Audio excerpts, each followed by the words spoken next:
आता पुढचं आमचं नेक्स्ट टार्गेट आहे विजय विठ्ठल मंदिर. तलारी गट्टा गेट असं नाव आहे ह्याचं. गाडी अलाउड नाही आहे, म्हणजे पर्सनल व्हेकल.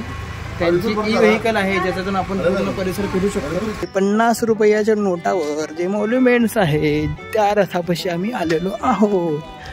एकदम असे पायरे आहेत, घसरले की डायरेक्ट हम्पी. थोडा विचार करून आम्ही निर्णय घेतला की आपण जाऊया थोडं वर.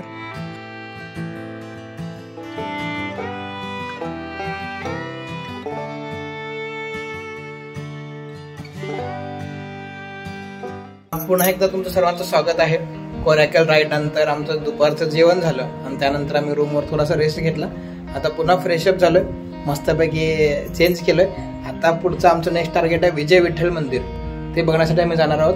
गुगल मॅपवर पाहिलं वॉकिंग डिस्टन्स पण आहे, बाईक राईड पण करून जाऊ शकतो. आमच्याकडे बाईक आहे, बाईक राईड करत 20 ते 25 मिनिट दाखवत आहे. चला विजय विठ्ठल मंदिरला भेटूया.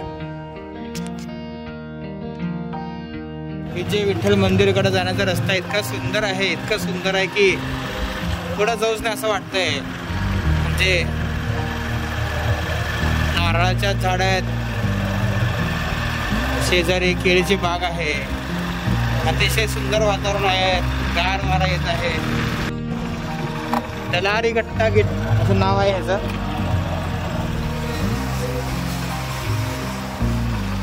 वाव.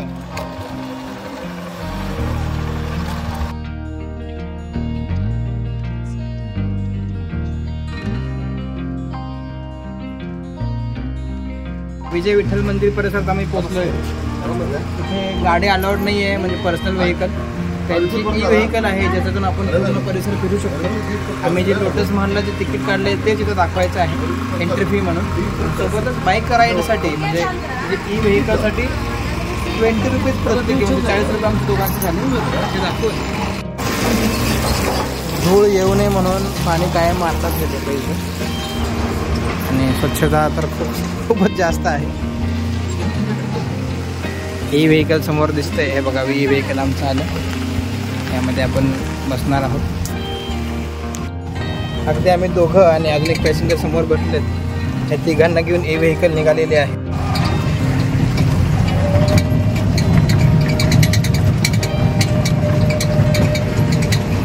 संपूर्ण रस्ता मातीचा असला तरी धूळ उडू नये यासाठी हे कायम लोक पाणी मारतात, स्वच्छता करतात. किती सुंदर आहे सर्व आहे.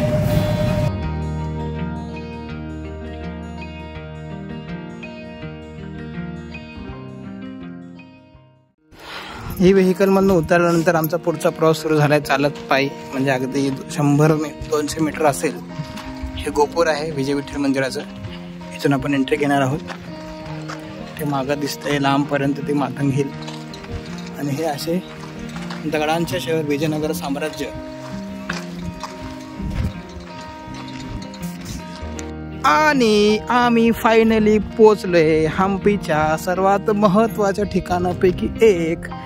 ते म्हणजे 50 रुपयाच्या नोटावर जे मॉन्युमेंट्स आहे त्या रथापाशी आम्ही आलेलो आहोत. बघा किती सुंदर दिसते हे रथ.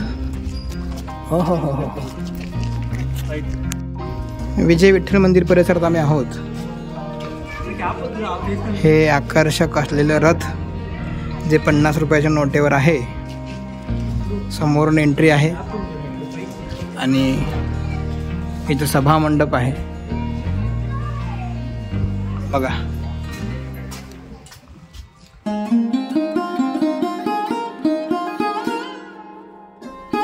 दुपारच्या जेवणानंतर सुंदर प्रवास करून आम्ही या ठिकाणी पोहोचलो. हम्पीतील सर्वात मोठं आकर्षण म्हणजे विजय विठ्ठल मंदिर. 50 रुपयाच्या नोटावर ज्या रथाचं चित्र आहे तो रथ विजय विठ्ठल मंदिर परिसरात आहे. आपण जेव्हा गुगलवर किंवा यूट्यूबवर हम्पी म्हणून सर्च करतो तेव्हा सर्वात आधी जो फोटो येतो तो या रथाचा. विजय विठ्ठल मंदिर हे राजा कृष्णदेवराय द्वितीय यांच्या कारकिर्दीत म्हणजे 16व्या शतकात बांधले गेले. जशी प्रत्येक मंदिराची एक आख्यायिका असते तसेच या मंदिराची सुद्धा आहे. राजा कृष्णदेवराय यांची पंढरपूरच्या विठ्ठलावर असीम भक्ती होती. विजय विठ्ठल मंदिर हे भगवान विष्णू आणि भगवान विठ्ठलाला समर्पित आहे. राजा कृष्णदेवरायाने विजय विठ्ठल मंदिर बांधल्यानंतर तेथे श्री विठ्ठलाची प्रतिष्ठापना केली. मात्र विठ्ठलाने राजा कृष्णदेवराय यांच्या स्वप्नामध्ये येऊन त्यांना आपली मूर्ती पुन्हा पंढरपूरला स्थापन करण्यास सांगितले. त्यामुळे ही मूर्ती पुन्हा एकदा पंढरपूरला स्थापन करण्यात आली. विजय विठ्ठल मंदिर हे हम्पीतील सर्वात जास्त भेट देण्याचे ठिकाण आहे. तसेच सर्वात जास्त चित्रीकरण करण्यात आलेले ठिकाण आहे. या ठिकाणी अनेक चित्रपटांची आणि मालिकांची शूटिंग सुद्धा होते. नेहमीप्रमाणे मंदिराची भव्यता, वास्तुकला आणि शिल्पकला आपल्याला मोहित करून टाकते. संपूर्ण विजय विठ्ठल मंदिर परिसर पाहून आमचं झालेलं आहे. आता आम्ही निघालेले परत एकदा ई व्हेकलने परत रिटर्न.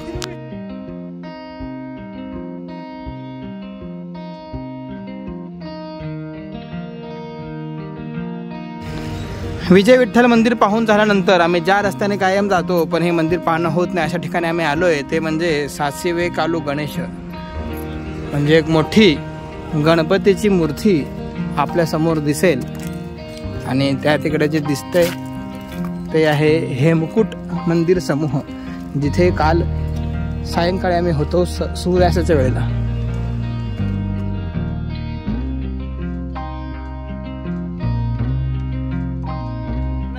सनसेट पाहण्यासाठी आम्ही आता मातंग हिल वर जाणार आहे. काल आम्ही हेमकूट पर्वतरांगावर होतो मंदिरासमोर पाहण्यासाठी. आता पायऱ्या आहेत मस्त, इथे वर जाऊन आम्ही मस्त बसून सनसेट पाहणार आहोत. अगदी सोन्याने पिवळी असलेली हम्पी सोनेरी किरणांमध्ये आम्ही पाहणार आहोत. चला, मातंग हिलच्या टॉपवर जाण्याचा रस्ता, पायऱ्या. मातंग हिल्सच्या मध्य टप्प्यात आम्ही आलो आहे. थोडासा रस्ता खडतर आहे, खूप दम लागतं आहे. इथून पुढचा टप्पा खूप हार्ड आहे, त्यामुळे आम्ही वर न जाण्याचा निर्णय घेतला आहे. एकदम असे पायऱ्या आहेत, घसरले की डायरेक्ट हम्पी साम्राज्यामध्ये आपण जाऊ शकतो. त्यामुळं ह्याच्यावर आपण जाणार नाही आहे.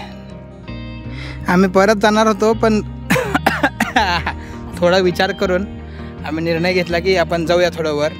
आणि थोडंसं हळू प्रयत्न करून आम्ही वर आलो आहे. आणि पाहतो तर काय अतिशय सुंदर दृश्य आहे. संपूर्ण हम्पी आम्हाला इथून दिसते. अगदी पूजा जस्ट म्हटली की सगळं दगडामध्येच हम्पी आहे. यस, समोर दिसतंय ते प्रसिद्ध विरूपाक्षचं मंदिर. हे आहे सगळी हेमकूट पर्वतरांग, हेमकूटचं मंदिर परिसर. ते बघा पूर्ण किती छान नारळाच्या आणि केळीच्या बागा दिसत आहेत. ते बाजूला कृष्ण मंदिर आहे. आणि जरा इकडे आलं की हे सगळं तुंगभद्रा नदीचं परिसर. ज्या तुंगभद्रेच्या किनारी हे विजयनगरचं साम्राज्य उभा होतं ते तुंगभद्रा नदी आपल्या समोर दिसते. समोर लाईट पडली आणि किती छान दिसतंय बघा.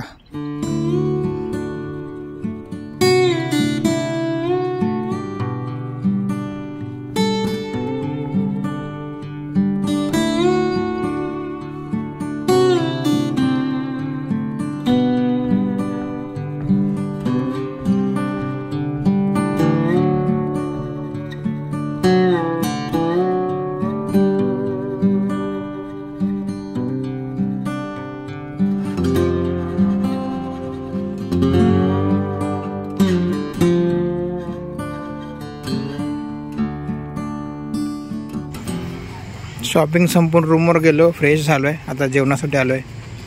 हम्पीतलं प्रसिद्ध ठिकाणापैकी एक मँगो ट्रीला आम्ही आता जेवण करणार आहोत. बघूया काय काय ऑर्डर करू, काय काय जेवणार आहे. मँगो ट्री रेस्टॉरंटला आम्ही आलो तर खरं ऑर्डर केलो आहे 2 साऊथ इंडियन थाली. आम्ही साऊथ इंडियन थाली मागवली आहे. बघा काय काय आलं आहे. 1 2 3 4 भाज्या, सांबर, राईस, दही, स्वीट, चटणी, लोणचं, पापड़. वाह, दिल खुश कर दिया.